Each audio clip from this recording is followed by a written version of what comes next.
الحمد لله رب العالمين، والصلاة والسلام على إمام الأنبياء والمرسلين وعلى آله وأصحابه ومن تبعهم أجمعين.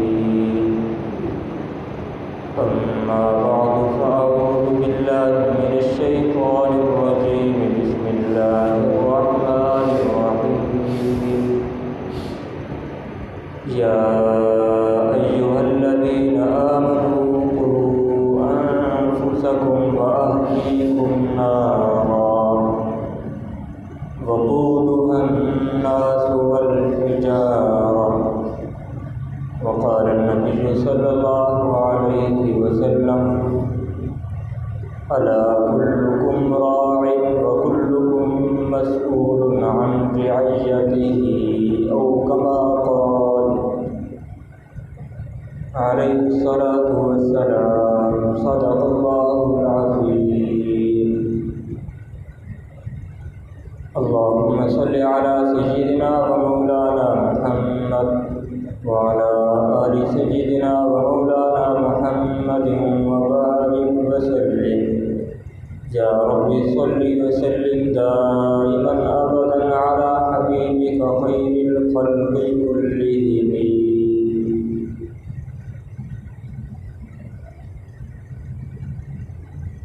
میں نے آپ حضرات کے سامنے اللہ تبارک و تعالیٰ کی پیاری کلام جس کا نام قرآن مجید ہے،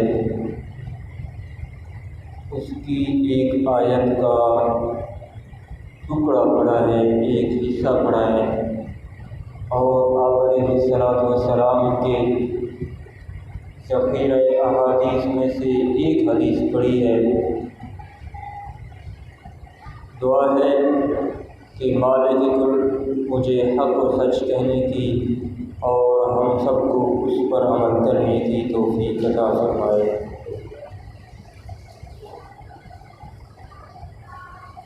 میں نے قرآن مجید کی تلاوت کی ہے. اللہ تبارک و تعالیٰ کہتے ہیں: یا ایھا الذین آمنوا، اے ایمان والو. اللہ تبارک و تعالی ہمیں خطاب کر رہے ہیں ایمان کی صفت کے ساتھ. یہاں سے یہ اشارہ بھی ملتا ہے کہ مسلمان کی کتنی قدر ہے، کتنی قیمت ہے، کتنی اہمیت ہے کہ اللہ تبارک و تعالی کسی مسلمان کو ایمان کی صفت کے ساتھ خود خطاب کر رہے ہیں. اے ایمان والو، اے وہ لوگ جو ایمان لے آئے. اب اس سے ہم سمجھیں کہ ہم جب کسی مسلمان کو خطاب کرتے ہیں تو ہم اس کی تشہیر اڑاتے ہیں، اس کا مذاق اڑاتے ہیں، اس کا ہم نام درست نہیں لیتے، الٹے نام کے ساتھ اس کو پکارتے ہیں. اللہ تبارک و تعالی یہاں پر ایمان کی صفت کے ساتھ خطاب کر کے ہمیں حکم دے رہے ہیں، ہمیں آداب سکھا رہے ہیں کہ آپ مسلمان کا مذاق نہ اڑائیں، آپ کسی مسلمان کو برے القاب کے ساتھ نہ پکاریں، بلکہ اس کی اچھی صفات کے ساتھ پکاریں، اچھی صفات کے ساتھ خطاب کریں. آگے اللہ تعالیٰ کہتے ہیں: یا ایھا الذین آمنوا قوا انفسکم واہلیکم نارا. اے مسلمانوں، اے ایمان والو، تم اپنے آپ کو بچاؤ، واہلیکم اور اپنے گھر والوں کو بچاؤ، نارا جہنم سے، آگ سے. اپنے آپ کو بھی بچاؤ اور اپنے گھر والوں کو بچاؤ. اسی آیت کی تفسیر حضرت ابن عباس رضی اللہ تعالیٰ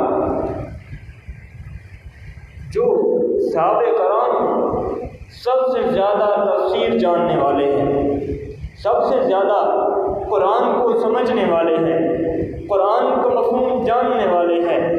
صحابہ کرام رضوان اللہ تعالی علیہم اجمعین خود ان کو مفسر قرآن کے لقب سے پکارتے تھے۔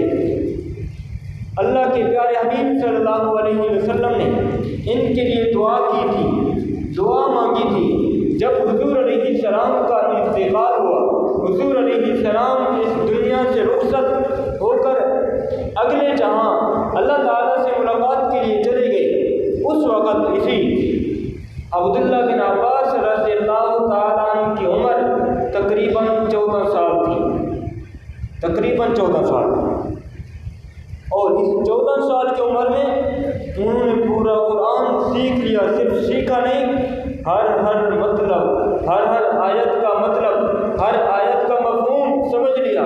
تمام صحابہ کرام سے سب سے زیادہ تفسیر جاننے والے عبداللہ بن عباس رضی اللہ تعالیٰ، حضرت عبداللہ بن عباس رضی اللہ تعالیٰ اسی آیت کی تفسیر کرتے ہیں۔ یا ایھا الذین آمنوا قوا انفسکم وَأَهْلِيكُمْ نَارًا، تفسیر کرتے ہیں کہ یہاں پر اللہ تبارک و تعالیٰ تقوی کا حکم دے رہے ہیں، تم تقوی اختیار کرو۔ کن کاموں پر جو اللہ تبارک و تعالیٰ نے تمہیں حکم دیا ہے ان کاموں کو مانو، تقوی اختیار کرو، اور جن کاموں سے اللہ تبارک و تعالیٰ نے روکا ہے ان سے رک جاؤ۔ تم بھی تقوی اختیار کرو، اپنے گھر والوں کو بھی تقوی کا حکم دو۔ اور بزرگان دین فرماتے ہیں کہ تقوی کی 2 قسمیں ہیں۔ ایک تقوی ظاہری، ہم نماز پڑھتے ہیں، ہم روزہ رکھتے ہیں، ہم زکوٰۃ ادا کرتے ہیں، ہم حج ادا کرتے ہیں، یہ ہے ظاہری تقوی۔ ہم جھوٹ نہیں بولتے، ہم گناہ نہیں کرتے، یہ ہے ظاہری تقوی۔ فرماتے ہیں ایک باطنی تقوی بھی ہے کہ ایک کام حلال ہے، ہم نے اس کے اندر غلط خیال ڈال دیا، فاسد خیال اپنے ذہن میں گمان کر لیا، اس فاسد خیال کی وجہ سے باطنی تقوی ٹوٹ جاتا ہے۔ مثال کے طور پر فقہاء کرام فرماتے ہیں کہ ایک گلاس میں سرخ شربت ہو، آدمی اپنے ذہن میں یہ خیال کرے کہ یہ شراب ہے، میں شراب پی رہا ہوں، فرماتے ہیں کہ یہ آدمی گنہگار ہے، چاہے پی تو شربت رہا ہے، لیکن خیال کون سا آ رہا ہے ذہن میں، دل میں، کہ میں شراب پی رہا ہوں۔ اسی طرح فرماتے ہیں کہ آدمی اپنی بیوی سے جماع کر رہا ہے، صحبت اختیار کر رہا ہے، اور اپنے ذہن میں یہ خیال پیدا کر رہا ہے کسی اجنبی عورت کے بارے میں کہ میں فلاں عورت سے بدکاری کر رہا ہوں، میں فلاں عورت کے ساتھ جماع کر رہا ہوں۔ مفسرین فرماتے ہیں چاہے یہ اپنی بیوی کے ساتھ ہے، چاہے اس کی بیوی کے ساتھ اس کا نکاح ہے، یہ حلال ہے، لیکن اس خیال کی وجہ سے یہ اپنی بیوی کے ساتھ شمار نہیں کیا جائے گا بلکہ یہ زانی شمار کیا جائے گا۔ یہ ہے باطنی تقوی۔ ہم باطنی تقوی بھی اختیار کریں کہ ہم اپنے ذہن میں ایسے خیالات لانے سے بچیں، گریز کریں، اور ظاہری تقوی بھی اختیار کریں، اللہ اور اللہ کے رسول کی فرما برداری کریں، جن کاموں کا اللہ نے حکم دیا ہے وہ کام بھی بجا لائیں، اور جن کاموں سے اللہ نے روکا ہے ان سے رکیں نہیں صحیح۔ یا ایھا الذین آمنوا قوا انفسکم، اپنے آپ کو بچاؤ، واہلیکم، اور اپنے گھر والوں کو بھی بچاؤ، نارا، آگ سے۔ کون سی آگ مراد ہے؟ جہنم کی آگ مراد ہے۔ جہنم سے بچاؤ، اپنے آپ کو بچاؤ۔ مجھے یہ بات تو سمجھ میں آتی ہے کہ میں اپنے آپ کو بچاؤں، کیسے بچاؤں اپنے آپ کو؟ میں اللہ اور اس کے رسول کی فرما برداری کروں، نماز ادا کروں، میں روزہ رکھوں، زکوٰۃ ادا کروں، حج کروں، جو مجھ کے اوپر فرائض ہیں میں وہ تمام ادا کروں، تو میں خود بچ جاؤں گا۔ اس کے ساتھ صرف یہ نہیں کہ میں خود تو نماز پڑھوں، خود میں اللہ اور اس کے رسول کی فرما برداری کروں، جو میری بیوی ہے، جو میرے بچے ہیں، جو ہمارے رشتہ دار ہیں، جو قریبی ہیں، ان کو ہم حکم نہ کریں، ایسا نہیں۔ اللہ تبارک و تعالیٰ کہہ رہے ہیں انفسکم و اہلیکم، اپنے گھر والوں کو بھی بچاؤ، آگ سے بچاؤ، جہنم سے بچاؤ، کہ تم خود تو عبادت کر رہے ہو، تم خود تو نماز پڑھ رہے ہو، اللہ کی صدا آئی، مؤذن نے آواز دی، تم اس کی آواز پر لبیک کہتے ہوئے مسجد میں آ گئے، خود تو نماز کے لیے آ گئے، کیا اپنی بیوی کو کہا؟ کیا آپ کی بیوی نماز ادا کر رہی ہے؟ آپ کی بیٹیاں نماز ادا کر رہی ہیں؟ آپ کے بچے نماز ادا کر رہے ہیں؟ نارا آگے اللہ تعالیٰ فرماتے ہیں وقودہ الناس والحجارہ، یہ آگ کیا ہے؟ اللہ تبارک و تعالیٰ فرما رہے ہیں کہ آگ میں کون جائے گا؟ وقودہ الناس والحجارہ، اس جہنم میں انسان بھی جائیں گے، اس آگ کا ایندھن کون بنے گا؟ وقودہ الناس لوگ، انسان اس جہنم کی آگ کا ایندھن بنیں گے، صرف انسان نہیں، الحجارہ، پتھر بھی اس جہنم کا ایندھن بنیں گے۔ ایک بزرگ سفر کر رہے تھے، پہلے زمانے میں چونکہ یہ روڈ نہیں تھے، آدمی جانتے کہ پیدل سفر کرنے پڑتے تھے، ایک آدمی سفر کر رہا تھا، بزرگ تھا، اللہ والا تھا، اللہ کا قرب حاصل کیے ہوئے تھا، وہ جا رہا تھا، وہ دیکھتا ہے کہ راستے میں ایک پتھر پڑا ہوا ہے، وہ پتھر رو رہا ہے، اس نے پوچھا اے پتھر تو بے جان ہے، کس چیز کی وجہ سے تو رو رہا ہے، کون سا تجھے غم لاحق ہو گیا ہے؟ وہ پتھر جواب دیتا ہے کہ ایک قاری سے میں نے قرآن کی تلاوت سنی ہے جس کی وجہ سے مجھ سے رہا نہیں گیا، میں رو رہا ہوں۔ وہ بزرگ پوچھتا ہے کہ کون سی تلاوت سنی ہے، کون سی آیات سنی ہے؟ پتھر جواب دیتا ہے یا ایھا الذین آمنوا انفسکم واہلیکم نارا وقودھا الناس والحجارہ، میں نے قاری سے یہ قرآن کی تلاوت سنی ہے کہ کل قیامت کے دن اللہ تبارک و تعالی جہنم میں پتھروں کو بھی داخل کریں گے، میں رو رہا ہوں اس وجہ سے کہ میرا گناہ تو کوئی نہیں ہے، اللہ تبارک و تعالی مجھے جہنم میں کیوں داخل کریں گے؟ میں جہنم میں داخل ہونے کی وجہ سے، جہنم کے ڈر کی وجہ سے میں رو رہا ہوں۔ ان بزرگوں نے دعا کے لیے ہاتھ اٹھائے، اللہ تبارک و تعالی سے سفارش کی، اللہ تبارک و تعالی نے بزرگ کے دل میں القاء کر دیا کہ آپ اس پتھر کو کہہ دیں کہ میں نے اس کو جہنم سے آزاد کر دیا۔ اس بزرگ نے پتھر کو کہا کہ اللہ تبارک و تعالی نے اعلان کر دیا کہ اللہ تبارک و تعالی تجھے جہنم میں داخل نہیں کریں گے۔ وہ بزرگ چلے گئے، کئی دن بعد پھر وہاں سے گزر ہوا، واپسی پر دیکھتے ہیں، کیا دیکھتے ہیں کہ پتھر پھر رو رہا تھا، وہی پتھر۔ انہوں نے کہا پتھر کو خطاب کر کے کہ جب میں جا رہا تھا کئی دن پہلے اس وقت بھی تو رو رہا تھا، اور اب کئی دن بعد تو پھر بھی رو رہا ہے، مجھے سمجھ نہیں آ رہی۔ پتھر نے جواب دیا کہ پہلے تو میں رو رہا تھا اس ڈر کی وجہ سے کہ کل قیامت کے دن اللہ تبارک و تعالیٰ کہیں مجھے جہنم میں داخل نہ کر دیں، اور اب میں جو رو رہا ہوں خوشی کی وجہ سے کہ اللہ تبارک و تعالیٰ نے مجھے جہنم سے آزادی دے دی۔ وہ پتھر جس کے اندر جان نہیں ہے، بے جان پتھر قرآن سن کر موم ہو گیا، بے جان پتھر قرآن سن کر رو رہا ہے۔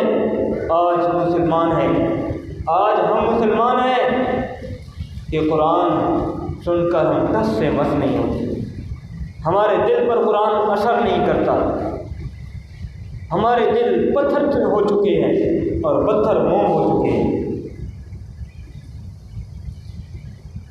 ہم اس جہنم سے آزادی مانگیں، اللہ تبارک و تعالیٰ سے ہم ہر وقت دعا کریں کہ اللہ تبارک و تعالیٰ ہمیں جہنم سے آزادی دے۔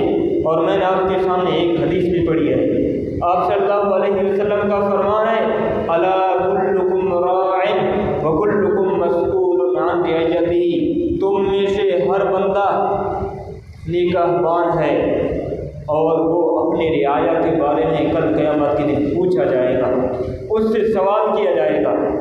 ہر بندہ ملک کا جو بادشاہ ہے، ملک کا جو وزیر ہے، ملک کا جو وزیر اعظم ہے، جو بندہ جس عہدے کا ہے اسی بندے سے اس عہدے کے متعلق پوچھا جائے گا۔ اس عہدے کے ماتحت جتنے بندے ہیں اس آدمی سے، اس جو نیچے عہدہ ہے اس کے ماتحت جتنے بندے ہیں ہر بندے کے متعلق سوال کیا جائے گا۔ ہم یہ کوشش کرتے ہیں کہ جی ہم عہدہ حاصل کریں، بڑے عہدے پر فائز ہو جائیں۔ عہدے پر فائز ہونا ٹھیک ہے، اچھی بات ہے، لیکن یہ بھی یاد رکھو کہ جب عہدہ مل جائے گا تو اس عہدے کے تحت جتنے بندے ہیں، جو اس علاقے کا ایم این ہے، جو اس علاقے کا ایم پی اے ہے، اس ایم پی اے سے، اس ایم این سے کل قیامت کے دن اس علاقے کے ہر فرد کے متعلق سوال کیا جائے گا۔ فلاں بندہ تھا، فلاں مزدور آدمی تھا، فلاں غریب تھا، فلاں کے گھر ضرورت تھی، آپ نے اس کی ضرورت پوری کیوں نہیں کی تھی؟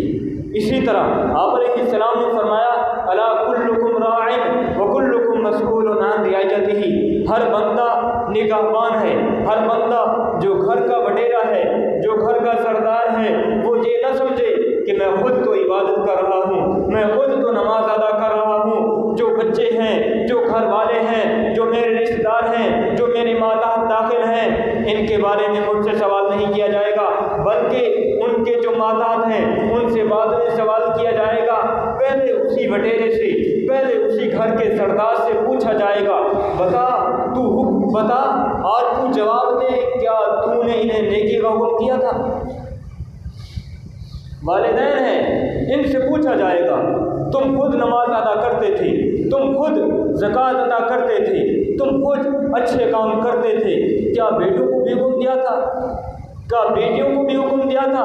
کیا بیوی کو بھی نماز کا کہا تھا؟ کیا بیوی کو بھی قرآن کی تلاوت کا کہا تھا؟ ہر بندے سے یہ سوال کیا جائے گا۔ ہم یہ سمجھتے ہیں کہ صرف ہم نماز پڑھ لیں بس کافی ہے، ہم خود آزاد ہو جائیں۔ نہیں، کل قیامت کے دن اس وقت تک ہم نہیں چھوٹیں گے جب تک کہ جو میرے ماتحت ہیں، میں اگر خاوند ہوں، جب تک میری بیوی حساب کتاب سے فارغ نہیں ہوگی اس وقت تک میری جان نہیں چھوٹے گی۔ میں والد ہوں، جب تک میری اولاد حساب کتاب سے فارغ نہیں ہوگی میں نہیں چھوٹوں گا۔ ہر بندے سے سوال کیا جائے گا، ہر بندہ اس کی فکر کرے، اس کی تڑپ دل میں پیدا کرے کہ جہاں پر وہ خود احکام بجا لا رہا ہے، جہاں پر وہ خود اللہ اور اس کے رسول کی فرما برداری کر رہا ہے، اس کے ماتحت جو فرد داخل ہیں ان سب کی اس کے اوپر ذمہ داری ہے۔ جیسے دوسرے کاموں میں ان کے اوپر سختی کرتا ہے، ان کے اوپر اگر کوئی وہ کام اس کے خلاف کر دیں، اس کی مرضی کے خلاف کر دیں، ان کے اوپر سختی کرتا ہے، ڈانٹ ڈپٹ کرتا ہے۔ ایسے بھی اگر وہ دین کے خلاف کام کر رہے ہیں، اگر یہ نہیں روک رہا تو کل قیامت کے دن یہ جواب دینے والا ہوگا۔ ہر بندہ خود بھی نیک کام کرے اور جو اس کے ماتحت ہیں ان کو بھی انہی کاموں کا حکم دے۔ آپ علیہ السلام کے فرمان کا یہی مقصد ہے، اور میں نے جو آیت پڑھی ہے اس کا خلاصہ یہ ہے کہ خود بھی ہم اچھے کام کریں، خود بھی ہم جہنم سے بچیں، اور جو ہمارے ماتحت ہیں ان کو بھی جہنم سے بچائیں۔ دعا ہے کہ اللہ تبارک و تعالیٰ سے جو کچھ کہا گیا اللہ تبارک و تعالیٰ ہم سب کو اس پر عمل کرنے کی توفیق عطا فرمائے۔